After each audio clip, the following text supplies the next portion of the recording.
Bagaimana kalau manusia bertelur dan bukan beranak? Tidak perlu mengandung selama 9 bulan. Bisa tetap bekerja selama bertelur. Dan tidak perlu merasakan sakitnya proses melahirkan. Pada episode kali ini, kita akan analisa apa jadinya kalau manusia bertelur dan bukan beranak. Apakah kira-kira masuk kategori kurang kerjaan? Mari kita mulai.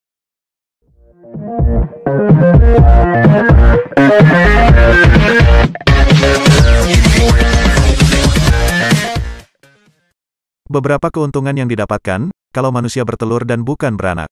Tidak perlu merasakan sakitnya melahirkan, adalah keuntungan pertama dan mungkin sebagai keuntungan utama dari bertelur. Berbeda dengan sulitnya melahirkan bayi dari kandungan, mengeluarkan telur dari tubuh ikan, unggas, dan reptil, cenderung lebih mudah. Hal tersebut disebabkan oleh bentuk telur yang bulat dan cenderung lonjong, sehingga memudahkan melewati jalur keluar. Rasio ukuran telur dibanding versi makhluk dewasa, juga cenderung jauh lebih kecil, daripada rasio perbandingan bayi dan manusia dewasa. Keuntungan kedua, adalah tetap dapat beraktivitas seperti biasa, bekerja di kantor, memasak makanan keluarga, dan mengurus anak-anak. Tetap dapat bepergian seperti biasa, ke mall atau ke tempat wisata. Seperti ayam, yang langsung mencari makan setelah mengeluarkan sebutir telur setiap hari. Atau seperti kura-kura, yang langsung kembali ke laut setelah mengeluarkan puluhan telur di tepi pantai. Atau bahkan seperti ikan, yang langsung berenang setelah mengeluarkan ratusan bahkan ribuan telur. Keuntungan ketiga, adalah tidak perlu mengalami siklus menstruasi bulanan, yang merepotkan, dan bahkan menyakitkan, bagi sebagian perempuan. Dan sebagai bonusnya, tidak perlu mengalami kenaikan berat badan sebagai persiapan dan juga akibat mengandung. Kenaikan berat badan dari seorang ibu memang diperlukan pada saat mengandung, untuk menyiapkan nutrisi yang cukup untuk bayi yang dikandungnya. Kenaikan berat badan juga disebabkan oleh penambahan cairan untuk sirkulasi darah bayi, dan air ketuban. Setiap makhluk hidup, perlu berkembang biak untuk menjaga kelangsungan spesiesnya, termasuk juga manusia. Ada yang berkembang biak dengan membelah diri, dan ada yang berkembang biak dengan beranak. Makhluk yang beranak, ada yang bertelur di dalam, dan ada yang bertelur di luar. Ya benar, semua makhluk yang beranak, juga bertelur, termasuk manusia. Yang membedakan adalah, apakah telur keluar dari tubuh dan siap berkembang, atau telur keluar dari tubuh karena gagal berkembang. Yang membedakan adalah bayi berkembang di dalam tubuh induk, atau berkembang di luar tubuh induk. Telur ayam, keluar dari tubuh ayam dewasa, dan siap berkembang.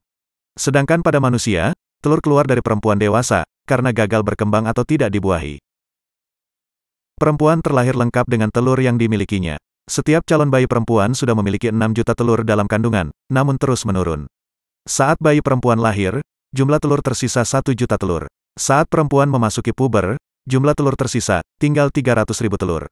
Dan sejak masa puber, perempuan kehilangan 1.000 telur setiap bulan, dan hanya 1 telur yang menjadi subur dan dapat dibuahi. Dan pada akhirnya kehabisan telur dan masuk ke masa menopause pada sekitar usia 52 tahun. Bakteri dan virus berkembang dengan membelah diri. Keluarga ikan, reptil, dan burung berkembang dengan bertelur. Sedangkan manusia dan mamalia yang lain berkembang dengan beranak, di mana embrio atau bayi berkembang di dalam tubuh induk perempuan atau betina. Namun apa jadinya kalau manusia bertelur seperti ayam, dan bukan beranak?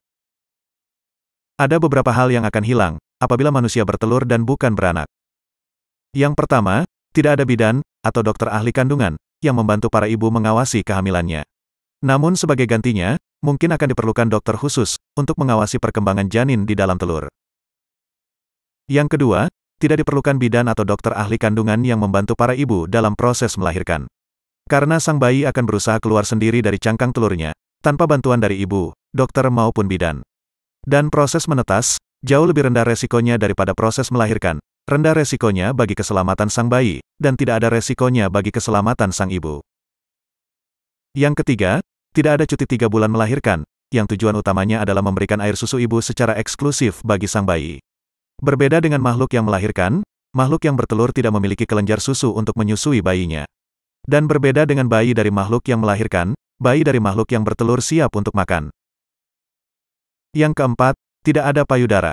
Ya benar, karena sang bayi tidak perlu disusui, dan sang ibu tidak perlu menyusui, maka tidak diperlukan lagi payudara pada perempuan.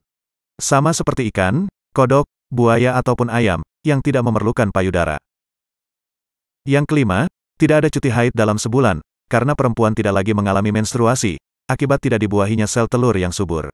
Walaupun banyak yang tidak menggunakannya, atau bahkan tidak mengetahuinya, banyak negara termasuk Indonesia, yang memiliki aturan mengenai cuti haid bagi para pekerja perempuan. Namun, sama seperti beranak dan kesulitannya, bertelur juga memiliki kesulitannya sendiri. Kesulitan yang pertama, mengeram. Hampir semua keluarga ikan, reptil, dan makhluk berdarah dingin lainnya, tidak perlu mengerami telur. Namun ayam, bebek, dan burung, yang merupakan makhluk berdarah panas, perlu mengerami telur. Karena manusia juga termasuk makhluk berdarah panas, kalau manusia bertelur, maka telur tersebut juga perlu dirami agar menetas. Namun dengan teknologi yang ada saat ini, proses pengeraman telur tidak harus dilakukan langsung oleh orang tua, namun bisa digantikan dengan mesin. Seperti mesin penetas telur, yang banyak digunakan di peternakan-peternakan ayam atau bebek. Kesulitan yang kedua, biaya babysitter. Biasanya bagi pekerja perempuan yang mampu, akan mempekerjakan babysitter saat bayinya sudah lahir. Namun karena telur sedang dirami, dan tidak mungkin dibawa ke tempat kerja, maka babysitter sudah harus mulai dipekerjakan untuk menjaga calon bayi, sejak calon bayi masih di dalam telur. Kesulitan yang ketiga, cek dokter. Biasanya sang ibu cukup datang sendiri bahkan mungkin dengan kendaraan umum untuk pemeriksaan dokter. Tentu akan sangat sulit dilakukan, apabila harus membawa telur yang ringkih, kemana-mana. Kesulitan yang keempat, rutin bertelur. Makhluk yang tidak melahirkan, akan rutin bertelur, terlepas dibuahi atau tidak. Ayam betina bukan bertelur karena dikawini, namun bertelur karena sudah waktunya. Ayam betina akan tetap bertelur walaupun tidak ada ayam pejantan. Sebenarnya, tidak berbeda dengan manusia yang tetap bertelur, kemudian menstruasi, bila sudah waktunya. Sama seperti ayam betina, yang juga akan bertelur, karena sudah waktunya. Namun, apa yang akan dilakukan oleh perempuan dengan telur yang keluar tersebut? Tentunya, tidak mungkin tega untuk dimakan. Fungsi ibu dan teknologi. Selain kasih sayang dan perlindungan, satu persatu fungsi biologis ibu diambil alih oleh teknologi. Fungsi ibu untuk menyusui sudah lama digantikan oleh susu formula, walaupun tidak sebaik air susu ibu, namun sangat berguna bagi ibu pekerja, ataupun ibu yang terbatas produksi susunya. Saat ini, banyak laboratorium sedang mengembangkan rahim buatan, yang dapat ditempati calon bayi dari masa setelah pembuahan, sampai berkembang menjadi bayi yang sempurna. Rahim buatan, mungkin terdengar aneh untuk saat ini. Namun, sama seperti kelahiran secara sesar yang tidak alami, namun pada akhirnya, sudah dianggap sesuatu yang normal saat ini. Mungkin, menitipkan calon bayi pada rahim buatan, akan menjadi sesuatu yang normal, puluhan tahun mendatang. Kalau dipikir-pikir, menitipkan calon bayi pada mesin rahim buatan, tidak ada bedanya dengan ayam yang menempatkan calon bayinya pada cangkang telur. Tapi itu semua adalah pendapat kami, bagaimana dengan pendapat kamu, apakah bertelur lebih menguntungkan daripada beranak? Apakah kamu mau menggunakan rahim buatan kalau teknologinya sudah cukup matang? Tulis pendapat kamu di kolom komentar. Terima kasih sudah menonton, dan sampai jumpa lagi pada episode Kurang Kerjaan berikutnya.